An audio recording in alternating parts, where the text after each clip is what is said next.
My guests today are Robert Bell, CEO, and retired Colonel Mark Schonberg, who's the Chief of Staff at 2B3D. In today's episode, we discuss PTSD and suicidality in veterans and how 2B3D, a tech company, integrates medical research into VR games to treat widespread debilitating mental disorders. Welcome to LIFEOLOgy. Thank you. Thank you. Yeah, thanks. I am really looking forward to this. We had a great talk in the pre-call. It's so interesting how technology has advanced so much. When I was a kid, I had my little Nintendo and I would play Super Mario Brothers and I did so well at it. But as I've gotten older and I'm not very good at technology anymore. I feel like one of those boomers. But it's so interesting. I love the fact that you are taking this whole technology and you are in the pioneers of this and helping people who are struggling with mental disorders. Before we get started, tell me about what is 2B3D? Yeah, sure.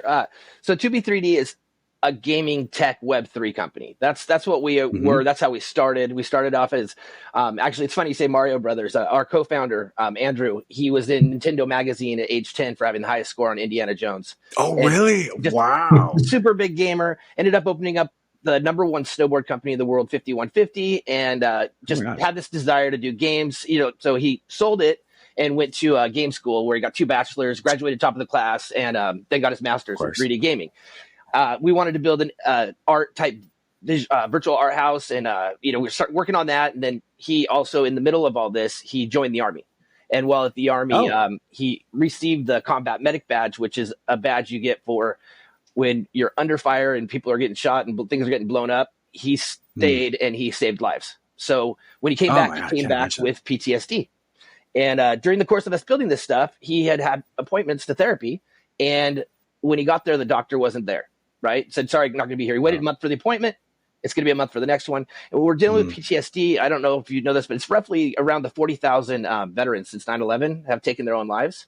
When you go through that PTSD spiral, it's intense. So this was a really big deal to him. And he was like, well, if we're building these rooms, why can't we do it for therapy, right? So this is like 3 years ago. We just started going, this is before metaverse words came out, So we're building these games. We're building in Unreal Engine 5, right? We're also building VR. We're just building all these things, and it slowly over a period of time, we had met with other groups and started finding out there are certain things that could relieve PTSD symptoms. So we're like, okay, well, how much does it cost? Maybe $50,000 or whatever it is. You got to fly to this place. You got to do that.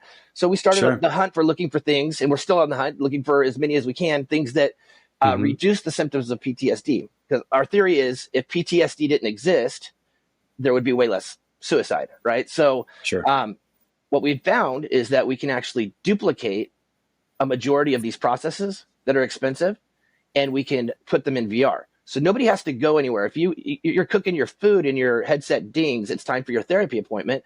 But also you can work on these tests to reduce PTSD. But one of the main things with doctor's appointments that they're finding is people don't want to go. It's boring. You got to go sit in an office for 2 hours, right? So we're like, we're a game company. We're a game company, right? Let's make it fun. So not only are we taking the, let's just say a meditation room or a cognitive test, we're taking it, but rather than looking at the green light twice and raising your hand, whatever it is, you'll be playing Super Mario Brothers, or something along those lines. It's going to get you to do the exact same thing that you need to do in order to make the blood flow and the healing begin. So we're making healing fun, right? So that's 2B3D. I mean, we're building our own center. That hospital VRX will be inside of a place, but we're building a lot of stuff that I probably won't get into on this show, but it's really exciting.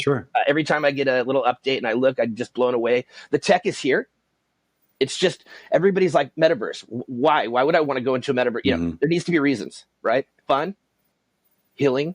And so we're building around that concept. And that's 2B3D for my version. Mark, if you want to jump in and add to it. But no, I mean, I would tell you, James, one of the great things about our company is, we're majority veteran owned. But we also have 2 or 3 of our really hardcore employees that are, over 90%, a couple 100% certified disabled from PTSD and the associated anxiety. And so we, on a daily basis, are working, with folks that are impaired. And really, the system is not good. We started with veterans, but as Rob will tell you, and Rob has personal experience, he does a lot of volunteer work at some addiction recovery. It easily applies to teenagers or the LGBT community, these high-risk communities. You could take those goggles, you could give them to displaced refugees in Ukraine. But you could also give them to Russian soldiers and Ukrainian soldiers afterwards to treat their PTSD, because when you have that with an individual and they have a family, now the whole family has PTSD, right? Yes, or at least they suffer from that. And this has just gone, undiagnosed forever and ever, right? I grew up in the American Legion Club, all those World War II veterans, Korean War veterans, Vietnam veterans, and many of them carried some form of PTSD, but it just wasn't called that. Sure. But now in hindsight, you can see how that trickled down. What we're really doing is we're fusing, using that fusion of technology to address a problem that really, let's face it, you've been in this space, a lot longer than I have, but it really hasn't received the recognition that I think it deserved until the last, 10 years or so. Yeah, I was looking at statistics.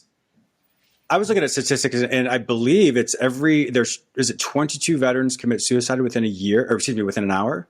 No. So that is a very controversial in our team's is it? Okay. sector. So it's 22 a day. That is the accepted number. That's the regular. Some people say 17, some people say 22, but so we are primarily veteran owned, right? And we work with nonprofits that are very connected. And so this is my aha. I'm going to tell you about my aha moment, why I really flipped and just went full passion on this. But only 6 states, and if I'm wrong by a state or two, but roughly 6 states report the numbers.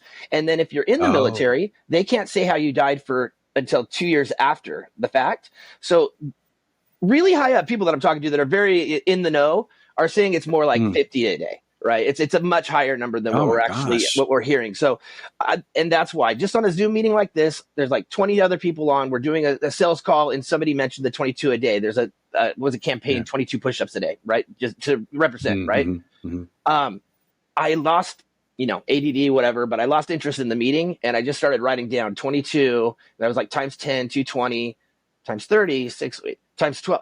And I'm like, if you told me that 20,000 plumbers or whatever, I mean, it just wouldn't make sense. So I was like, this is a real issue. Now, being primarily veteran owned, what happens? If that many veterans are killing themselves and we have this many veterans in the community, all of a sudden we start hearing, combat medic recipient is like, oh, my combat medic just took his life last night.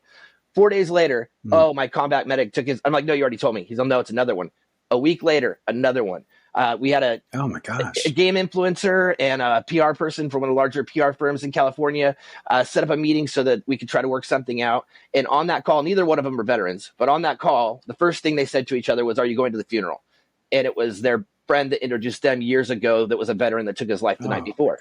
So, I always say things like, I learned this in a Tony Robbins seminar. Like if you say, look for everything green, right? And then you shut your eyes and then say, what did you see that was red, right? You can't think of anything, but you can think of everything green. Sure. Once you put yourself in the sector and you start watching, because I got to be honest, I'm 48. And up until about a year and a half ago, veteran suicide to me was kind of just like suicide. I mean, it sucks and it's bad, but there's a huge difference between just regular suicide and what's going on with this PTSD. And my best friend, Andy, who we co-founded this together, that has PTSD. I mean, I could verify if he talked to me the way he talked to me in a PTSD moment ever, I would never talk to him ever again. But I'd known him for 40 years prior to seeing this. It just, I know it's not him. So I'm seeing the traumatic change firsthand. And it stopped being when will we get this done? And it's just, if we're going to get this done, to when can we get this done? And so we just really turned on full bore, we brought Mark in, 1.5 years, 2 years ago. I mean, just amazing. And the steam has just been picking up, where you could have Googled us 1.5 years ago, you might've found our website. Now there's like 30 pages of 2B, 3D. And so we're getting a lot of steam, but yeah, I'm going to turn it back to Mark, or if you have a question. Yeah, I was reading about you all in Forbes as well. It was a great article. And so, in fact, I will put that in the show notes at jamesmiller@lifeology.com, and they can read the article there as well. I was reading about the different aspects. So you're able to, with the people who go through this program, you're seeing an uptick in their brain regeneration. You're seeing the changes in the brain. Can you tell me more about that as well? Yeah, one of the groups that we were working with that we want to duplicate, they were working mostly on like moving the blood flow to the injured part of the brain, and they'd figured out some ways to do this. And, they did their first clinical trial, and it was 34% in 3 days in healing of the brain. Wow. Right. So we're spotting things like this, and we're just like, we're looking for them. We're trying to get them in, and we want to duplicate them. And so the tech is here. We can do it. Like I said earlier, but I mean, so is the healing. People are starting to make crackdowns now that it's a big deal. Like you said, nobody was talking about PTSD when I was in high school. Right. You know, now it's become mental health is the number one talked about issue, that and the opioid addiction. And Colonel Mark had mentioned that before. We recently collabed with BioCore RX, which is a publicly traded company here in California as well, that they specialize in opioid addiction. And what we found is all these, programs that they do, it's the same thing. We can NFT those programs, which a lot of people don't know what an NFT is, but it's basically digital property. And we can bring those into our environment. And so somebody that also is struggling, it could be an AA room, it could be, videos, a program, whatever it is, but we can bring those in, and we're really looking hard at different groups that have different things that we can duplicate, bring in, and make healing fun again. Yeah, James, if I can add on to that. So, a lot of people are familiar with the eye motion desensitization training, right, and reprocessing. And so a lot of the new cognitive-based therapies incorporate a lot of that as far as anxiety. Well, with VR, you've just enabled that. And so as you scan somebody's brain and you notice the portions that shut down when a person who has anxiety or PTSD, and now you map that against, hey, I've got to move left and look at 3 different light colors, but that stimulates this portion of the brain. And now you're reprogramming that portion of the brain, cognitively rewiring it to, minimize the traumatized area. And so it's really training people to deal with that trauma. And then, getting the brain, ideally, as Rob said, to self-heal itself. We're not, we're looking at medications potentially to help with addiction, but we're not necessarily looking for medications to help with therapy for the brain, because as you know better than me, the brain's a tricky place, and not every brain is the same, right? And we have seen a remarkable, I guess what I would tell for people who are not familiar with this space, when you give your son or daughter a video game and then they're like glued to it and they just won't get away from it, we're taking that and we're trying to turn it so that it's addressing the actual anxiety effect, that same obsessive nature that gets you the dopamine release, that gets you hooked on the video game. Now we're trying to get that to get you hooked on the healing of the PTSD and the anxiety.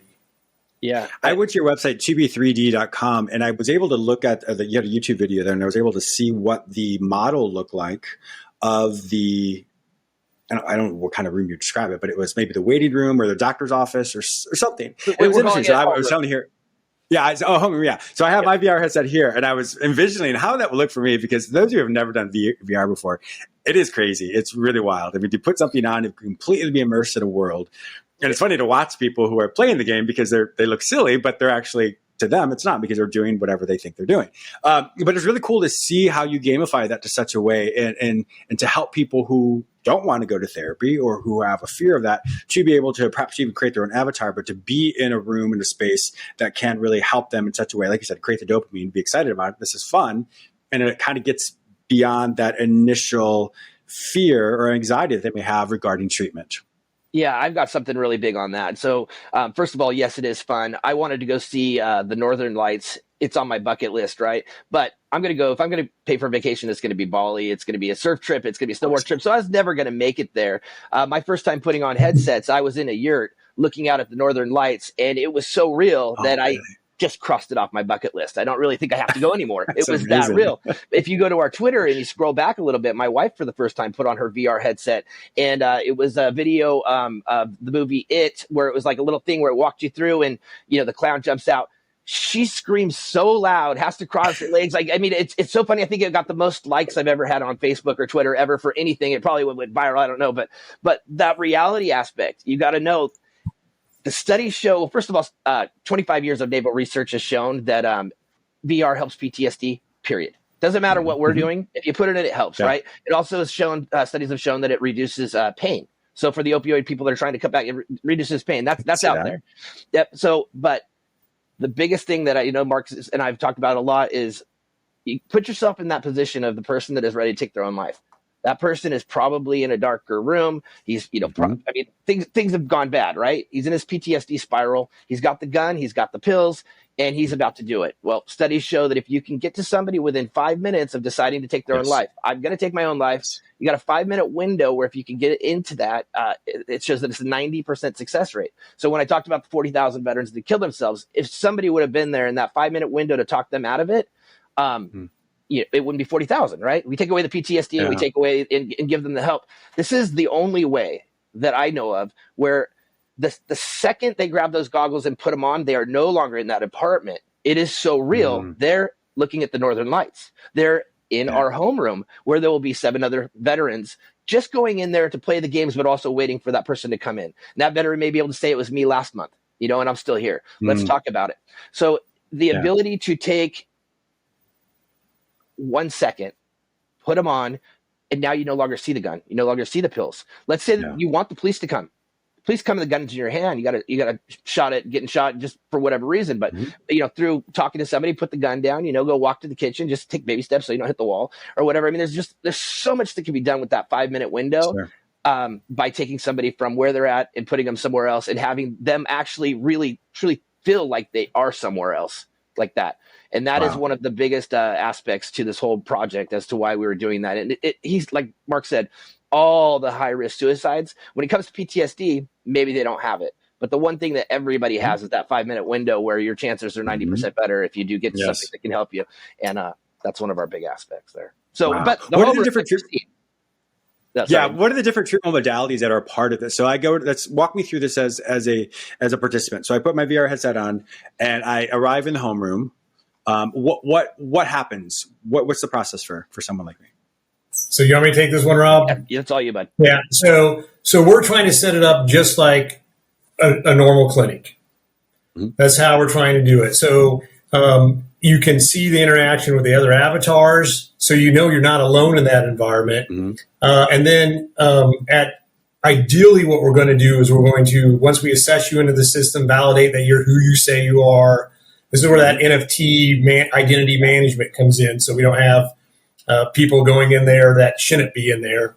And then once you're in that room, ideally we're deferring you to group therapy because studies have shown group therapy for suicide ideation is so much more effective. Normalizes it. Significantly normalizes the struggle. And it also has, James, it has the trickle-down effect of making those people that are trained therapists, and that group's been shrinking ever since COVID because they just got worked at the ground.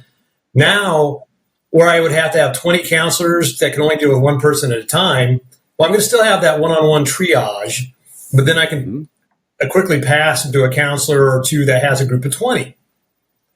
And the other thing it allows us to, and so you can do the group therapy.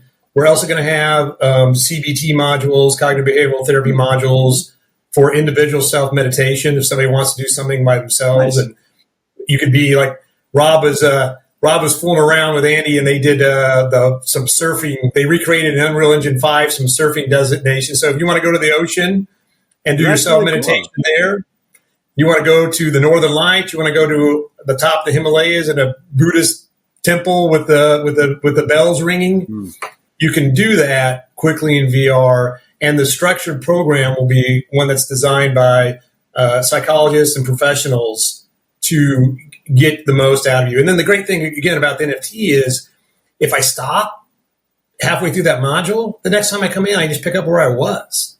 So I mean, it's really, really, because that through that NFT module, it'll be assigned to you. And so it becomes you and associated with your persona. So when you're in that environment, I'll leave you this. We're not trying to replace the brick and mortar therapy clinic psychologist. What we're trying to do is fill in that gap. So if somebody is 2 hours away from something like that, or if it's a Sunday night at 1 a.m., that there's a place that they can go to. Your question directly on that, what were we doing there? That particular space is a homeroom that we're building different concepts. So when you leave the door, that takes you to the doctor's office. We had to have a way of being able to interact with, let's just say I'm going to kill myself. Boom, I come in, now I'm talking to 7 people, right? Well, we're going to get you in to see a therapist. Once you leave that room, those 7 guys can't know what you're saying, right? This is private one-on-one. So for HIPAA compliancy reasons, we've had to put in a lot of stuff to where once you leave this room, you go in here, now it's just you and the doctor. And, like Mark was bringing up NFTs. A lot of people won't know what NFTs are, but they're basically digital property. And one of the big things in the medical world right now is prescriptions, right? Fraud prescriptions was a big deal. And now it's like, you can't write them. This is a way of having trustless property. So we're building it out in a way where if you do go, you do see that therapist. I have another company, Bell Medical Solutions, which works with 1,000 locations throughout California. And we're working with certain ones to where they're going to have these nodes where once the MRI prescription, the pharmaceutical prescription, those NFTs Mark was talking about that verify that this is the right person, this is the right doctor, and it transpires, you can get everything done. And if it is prescriptions, they can be at your doorstep the next day, right? So, I mean, all of this stuff can be done without having to leave the house. And there is a large group of people that when they're in this state, they don't want to leave the house. They don't want to, they don't want to do it. So, when I was doing a lot of my internships, I was in a really rural area up in Canada, and there just wasn't enough providers up there. And so it's just, to be in a place, like you said, that's very remote, or just it's not potentially a metropolitan place. There's not a lot of people. So I think this is an absolute wonderful, fantastic idea. And I can't wait to hear the reviews of it as well. Are there some of the people that have been through this already? Do you have some of the reviews as far as how their symptoms may have changed? We're still building. We have the one clinical trial that we're working with that group. But Mark, if you want to handle that, but we're still we're still building it. What I would say is initial results when you're in that controlled environment have been very positive. Of course, the real test will be when we bring them in 6 months and a year later to make sure that it sticks, right? And so, what we're that is like that's like the touchdown vision that Rob wants. And I think we all want that, but we're taking it logically. And logically, the first phase is the crisis support center, which is just getting them to stay alive, so then they can get to the treatment, right? Yes, exactly. And that's really how we're structuring it. We're doing it parallel, but our primary emphasis is on making sure people have a place to go, so they can get past that immediate crisis. Because, James, you probably know this as well, but if you call 988 and you don't literally have a gun in your hand or pills in front of you, they will hang up on you because, it's just a matter of numbers, right? I mean, they that 5 minutes Rob was talking about, if you don't have that gun in you, if you're like, hey, I'm having suicidal thoughts, they'll be like, well, call me back when you have the gun in your hand. Yeah, the difference between passive and active thoughts, which is with the group environment. Well, now you can roll more of those people that just have those suicide thoughts in there, and so it's just real advantageous. But as far as the therapy, we're working with several groups right now. God love Robbie; he lives with the phone to his ear, and we're trying to develop. How should I say? The initial testing results have been really good. But we're putting a little bit more medical rigor into the next line of testing, so that we can have some professionals that come back and say, "Hey, you," because we're IT and cyber clowns, right? On the technical part, they can say, "Hey, this stuff really works from a medical perspective." But the initial results have been extremely positive. Yeah. Well, I'm definitely going to have you guys back maybe next year when things are rolling out as well. So Robert Bell and retired Colonel Mark Schonberg. If you're listeners want to find out more information about you and to learn more about 2B3D and how they can be a part of it, and also just learn more about you all, where do they find this information online? Yeah, you can go to 2b3d.com. That's our website. And we've mentioned the word NFT. For those of you who don't know what it is, it's a non-fungible token. We have designed a collector's pass.